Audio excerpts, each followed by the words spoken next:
Hi friends, welcome to Akalyah recipes. இன்னைக்கு நம்ம சேனல்ல வீட்லயே சீஸ், அவன், மைதா இதெல்லாம் இல்லாம ஹெல்தியான பன்னீர் பீஸா எப்படி பண்றதுன்னு பார்க்க போறோம். இந்த வீடியோல white sauce and pizza sauce ரெண்டுமே எப்படி பண்றதுன்னு சொல்லிருக்கேன். வீடியோ ஸ்கிப் பண்ணாம பாருங்க. நம்ம சேனலுக்கு ஃபர்ஸ்ட் டைம் வந்திருக்கீங்கன்னா மறக்காம Subscribe பண்ணிட்டு bell icon press பண்ணிக்கோங்க.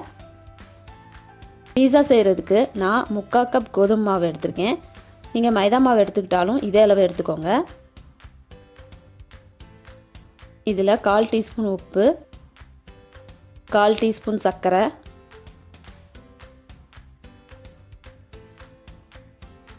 3 டேபிள்ஸ்பூன் தயிர்,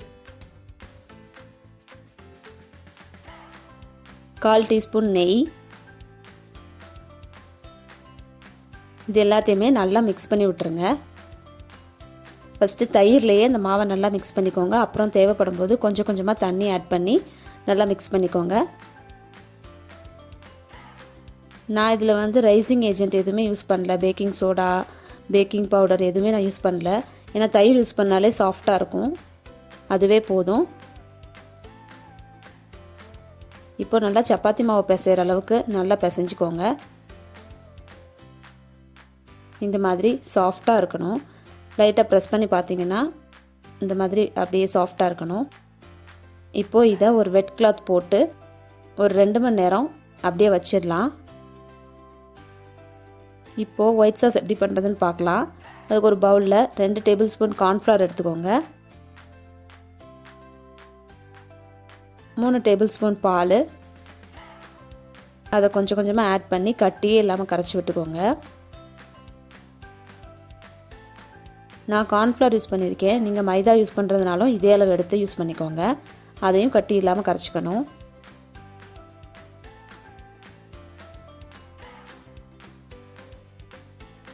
இந்த மாதிரி நல்லா கரைச்சி விட்டதுக்கப்புறமா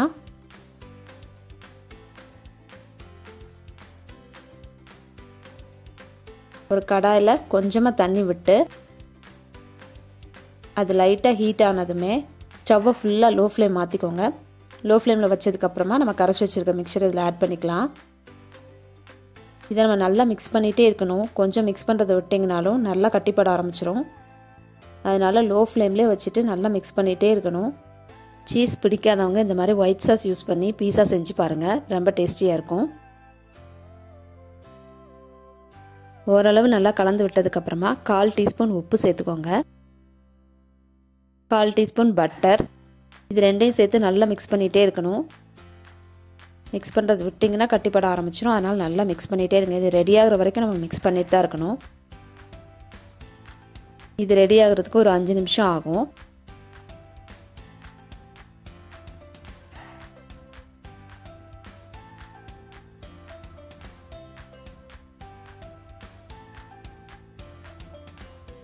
பாருங்கள், நல்லா திக்காயிட்டே வர ஆரம்பிக்குது.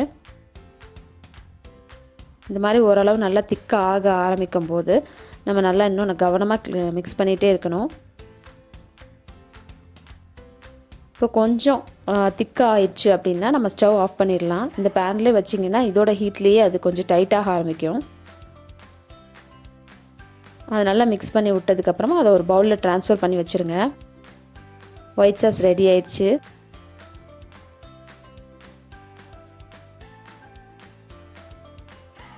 இந்த மாதிரி இருக்கணும். இப்படி இருந்தால் தான் பீஸாவில் அப்ளை பண்ணுறதுக்கு நல்லா ஈஸியாக இருக்கும். இதுதான் ஒயிட் சாஸோட கன்சிஸ்டன்சி. இப்போ நான் உங்களுக்கு காட்டுறது வந்து நல்லா ஆறுன ஒயிட் சாஸ் தான் காட்டிகிட்ருக்கேன். நான் இதை விட கொஞ்சம் வாட்டரியாக இருக்கும்போது ஆஃப் பண்ணிட்டேன். அதனால் இது நல்லா ஆற இந்த அளவுக்கு கன்சிஸ்டன்சி கிடச்சிருக்கு. இப்போ பீஸா சாஸ் எப்படி பண்ணுறது அப்படின்னு பார்க்கலாம். அதுக்கு ஒரு கடாயில் ஒரு பெரிய வெங்காயம், 5 பல்லு பூண்டு, ஒரு துண்டு இஞ்சி, 2 காஞ்ச மிளகாய், ஒரு தக்காளி இந்த மாதிரி நறுக்குனது. இப்போது கொஞ்சமாக தண்ணி விட்டு இதை நல்லா பாயில் பண்ண போகிறோம்.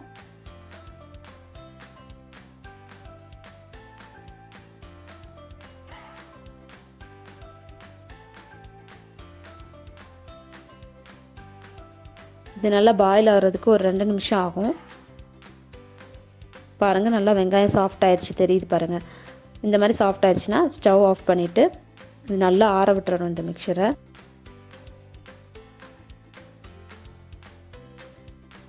ஆற விட்டதுக்கப்புறமா ஒரு மிக்ஸி ஜாரில் போட்டு இதை நல்லா பேஸ்ட்டாக கிரைண்ட் பண்ணி எடுத்துக்கலாம். நான் கொஞ்சமாக தண்ணி ஆட் பண்ணனால எல்லா தண்ணியும் சேர்த்து அரைக்கிறதுக்கு எடுத்திருக்கேன். நீங்கள் நிறைய தண்ணி ஆட் பண்ணிட்டீங்க அப்படின்னா தண்ணியை கம்மி பண்ணி ஆட் பண்ணிக்கோங்க. அப்புறம் சாஸ் ரொம்ப தண்ணி ஆயிரும். அதனால தண்ணியை பார்த்து ஆட் பண்ணிக்கோங்க. இப்போ இதை நல்லா பேஸ்ட் பண்ணி அரைச்சிக்கலாம். பாருங்கள், பேஸ்ட் ரெடி ஆயிடுச்சு. இப்போது அதே கடாயில் 1 டீஸ்பூன் எண்ணெய் விட்டுக்கோங்க. அதில் நம்ம அரைச்சி வச்சுருக்க பேஸ்ட்டை சேர்த்துக்கோங்க.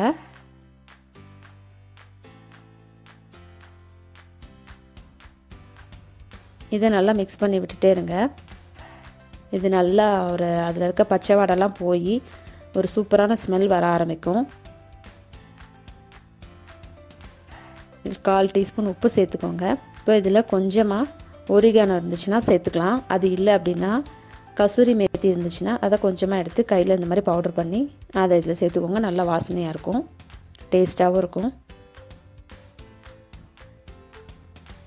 டிஃப்ரெண்ட்டான ஃப்ளேவராக இருக்கும். ட்ரை பண்ணி பாருங்கள் அதை ஆட் பண்ணி. இப்போ ஸ்டவ் ஆஃப் பண்ணிடலாம். பீஸா சாஸ் ரெடி ஆயிடுச்சு. இப்போ பீஸாக்குரிய டாப்பிங்ஸ் ரெடி பண்ணிடுவோம். நம்ம இன்றைக்கி பன்னீர் பீஸா தான் செய்ய போகிறோம். அதனால் ஒரு 100 கிராம் பன்னீர் எடுத்துகிட்டு அதை இந்த மாதிரி சின்ன சின்ன க்யூப்ஸாக கட் பண்ணி ஸ்டவ்வில் போட்டு லைட்டாக டோஸ்ட் பண்ணி எடுத்து வச்சுக்கோங்க.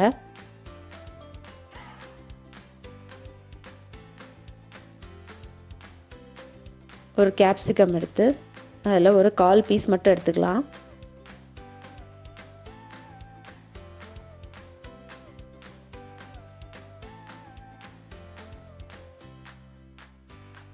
அதில் இருக்க சீடெல்லாம் ரிமூவ் பண்ணதுக்கப்புறமா 2ஆக கட் பண்ணி இந்த மாதிரி தின் ஸ்லைசஸாக கட் பண்ணிக்கோங்க.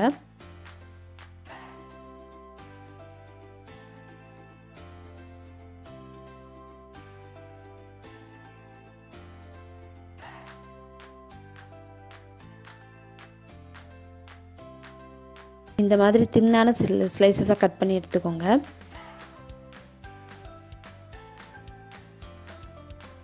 ஒரு பெரிய வெங்காயம் எடுத்துகிட்டு அதுலேயும் ஒரு 1/4 பீஸ் எடுத்துக்கலாம்.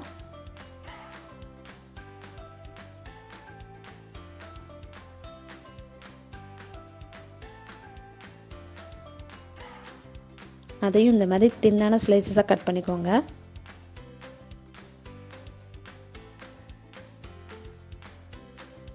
ஒரே மாதிரியான ஷேப்பில் எல்லா டாப்பிங்ஸையுமே கட் பண்ணிக்கோங்க. அப்போ தான் ப்ளேஸ் பண்ணும்போது நல்லாயிருக்கும்.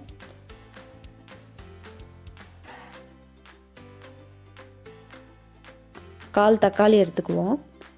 தக்காளியில் நடுவில் இருக்க சீடை எடுத்துருங்க. ஏன்னா அது டாப்பிங் ப்ளேஸ் பண்ணும்போது நல்லா இருக்காது. இப்போ இதையும் அதே மாதிரி தின்னான ஸ்லைசஸாக கட் பண்ணிக்கலாம். நான் இங்கே எல்லாத்துலேயுமே ஒரு 1/4 பீஸ் தான் எடுத்திருக்கேன். நீங்கள் நிறையா போடணுன்னா நிறையா எடுத்துக்கோங்க.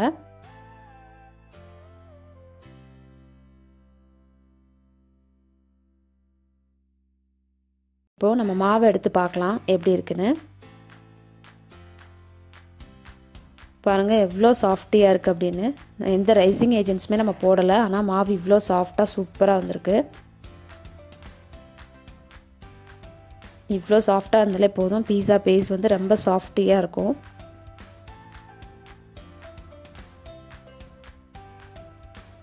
இப்போ இதை ரோலிங் பின்னை வச்சு நல்லா ரோல் பண்ணி எடுத்துக்குவோம்.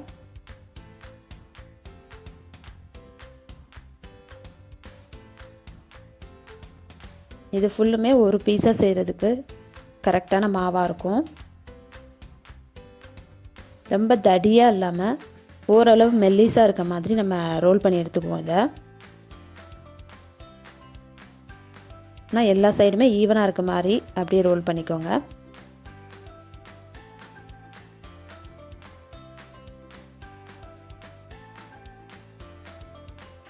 நான் தேய்ச்சி முடித்தோடனே காட்டுறேன் உங்களுக்கு எந்த அளவுக்கு திக்னஸ் நான் வச்சுருக்கேன் அப்படின்னு.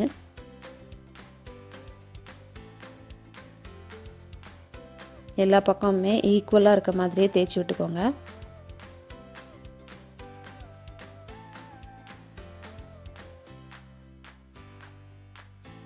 நம்ம இங்கே வந்து ஃப்ரை பேனில் தான் பீஸா செய்ய போகிறோம். ஸோ அந்த பேனோட சைஸுக்கு ஏற்ற மாதிரி இது இருக்கணும்.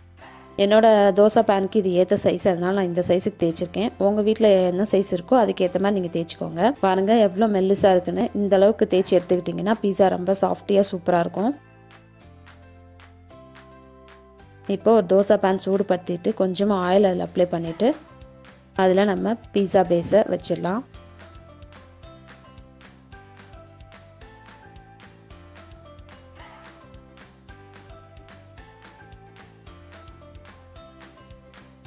கொஞ்சமாக ஆயில் எடுத்து சைடு எல்லாத்துலேயுமே தடவி விட்டுருங்க.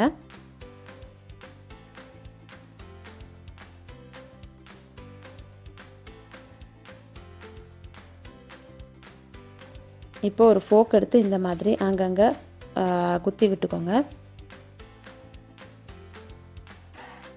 இப்போ இந்த பேஸை திருப்பி போட்டுடலாம்.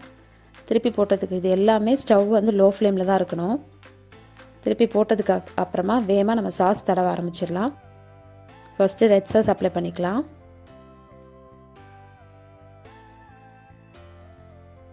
உங்களுக்கு எவ்வளோ சாஸ் அப்ளை பண்ணணுமோ நீங்கள் அவ்வளோ அப்ளை பண்ணிக்கலாம். எல்லா சைடும் கவர் ஆகிற மாதிரி அப்ளை பண்ணிடுங்க. அது மேலே ஒயிட் சாஸ் அப்ளை பண்ணிடுங்க.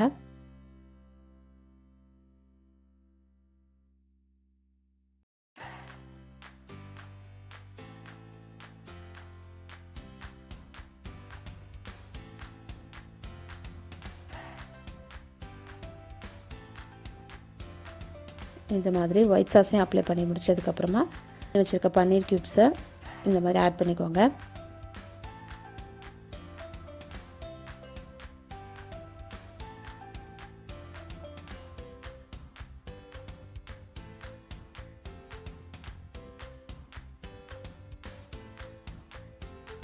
இப்போ கேப்சிகம் அதை பன்னீர் க்யூப்ஸ்க்கு நடுவில் அங்கங்கே தெரிகிற மாதிரி நல்லா ப்ளேஸ் பண்ணிக்கோங்க.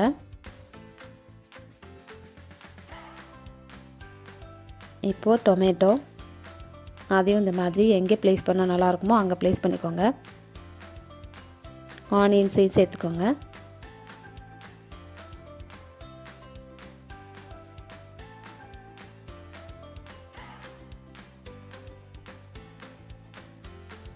வீட்டுக்கு கெஸ்ட்டெல்லாம் வராங்களா இந்த மாதிரி சூப்பராக ப்ரெசென்ட் பண்ணிங்கன்னா ரொம்பவே ஹாப்பியாகிடுவாங்க.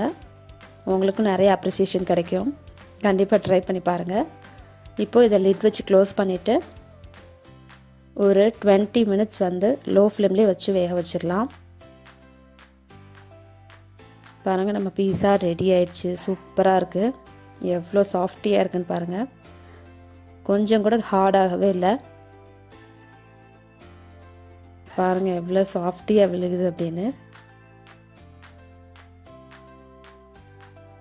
ரொம்ப சாஃப்டாக வந்திருக்கு. இது சாப்பிட்றதுக்கு ரொம்பவே சாஃப்டியாக இருக்கும்.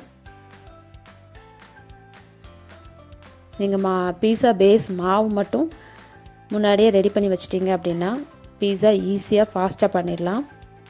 இந்த சாஸையும் நீங்கள் ஃப்ரீயாக இருக்கும்போது ரெடி பண்ணி ஃப்ரிட்ஜில் வச்சுக்கிட்டிங்கன்னா எப்போ வேணாலும் பீஸா ரெடி பண்ணிடலாம்.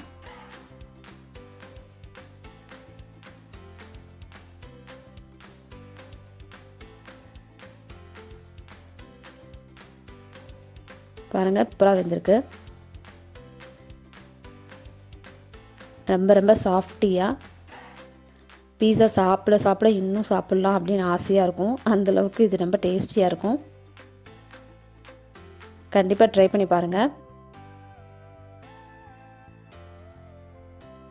இந்த வீடியோ உங்களுக்கு பிடிச்சிருந்துச்சுன்னா லைக் பண்ணுங்கள், ஷேர் பண்ணுங்கள், மறக்காமல் சப்ஸ்கிரைப் பண்ணிக்கோங்க. தேங்க்யூ.